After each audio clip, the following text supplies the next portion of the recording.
Hello, my name is Giovanni Cardenas, and I'm about to demonstrate the first level mastery skill. So today I brought out a soccer ball because that's a sport that I'm most familiar with, and so that's what I was going to be able to demonstrate. And so the first beginner skill that I'm going to be showing is one of the easiest things to do in soccer. However, a lot of people that do it, sometimes they do it wrong. So I'm going to explain step by step how to do it right, what to do, and then what not to do. So the first thing you want to make sure is that you don't use the point of your foot to kick the ball at any time. There's many coaches that make their sometimes make their athletes sometimes even take off their shoe, because when they kick it with their toes, that will obviously hurt their toes. So you do not want to kick it with that part. You can get injured. You've got no direction. You can kick the ball and literally it can spray anywhere. So that's the first what not to do that you want to do. The second thing that I want to explain is, well, what part should I, you're probably thinking, what part should I pass it with? So you'll get the best direction with this inside part of your foot. So when you make contact with it, you'll make contact with it like this, and you follow through. That'll give the best direction to the ball.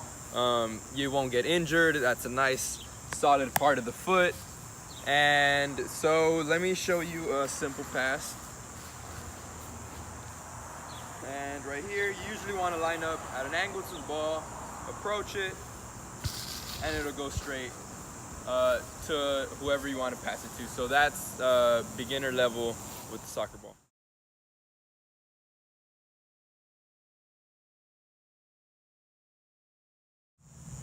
All right, so my second mastery level, which is so I showed you the passing, which is the beginner, and this is gonna be shooting. So this is a little different because you don't want to shoot the ball with this part of your foot because you won't have much power. That's only for short passes, maybe medium range passes, at the most 20 yards, depending how much power you have behind your leg.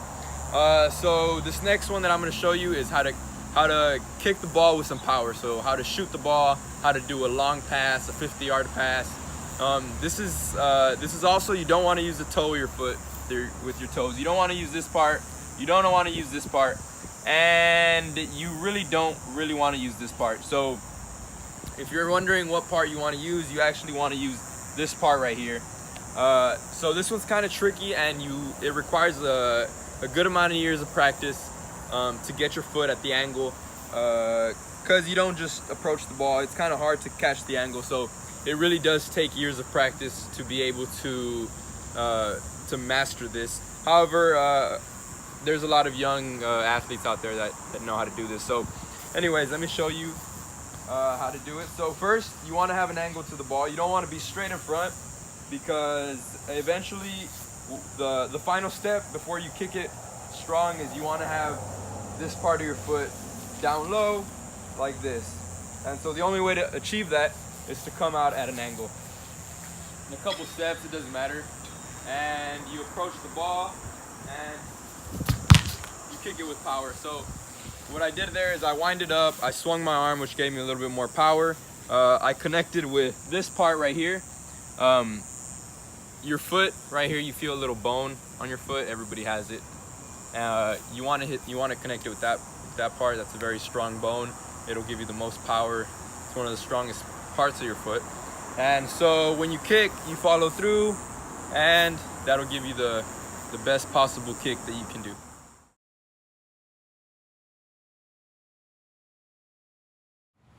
So my third skill that I'm going to demonstrate is one that personally for me took many years of practice. It took me over 10 years, and even right now I'm still getting better at it, and that is juggling the ball. Juggling the ball is very essential to soccer because it gives you a better touch on the ball. So whenever the ball is flying high at you, you get a better reception. It doesn't go that far, and the way you work on that is by juggling the ball. So for example, me, the most I've done, or my personal record right now, is about 70. It's not something I focus on as much as I should, but that's one of my best. I can do about 70. On average, maybe I can do about maybe 20, maybe is an average. It's important to use both feet, and it's important to use different parts of your feet. So sometimes I use the inside, sometimes I use the top of my foot, but I always like to use both feet. You can also use your knees, your thighs, your chest, your head, your shoulders. You can get real creative with it and just try new things. And so this is pretty much how to basically dribble. What you want to do is you want to keep it close. You want to keep it down low. What you don't want to do is when you pick the ball up is kick it really high, because then it gets really hard to control when you bring it down. So you want to keep it nice and low, below your waist, so that you keep control of the ball at all times. So you want to keep it right here.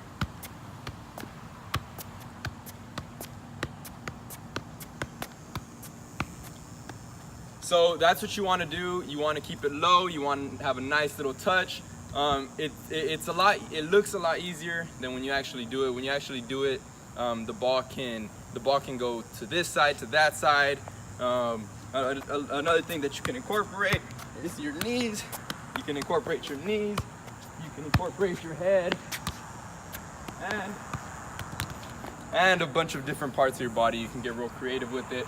And this for me has been one of the hardest things in soccer, because the ball can go anywhere. And so yeah, that's juggling the soccer ball. Thank you.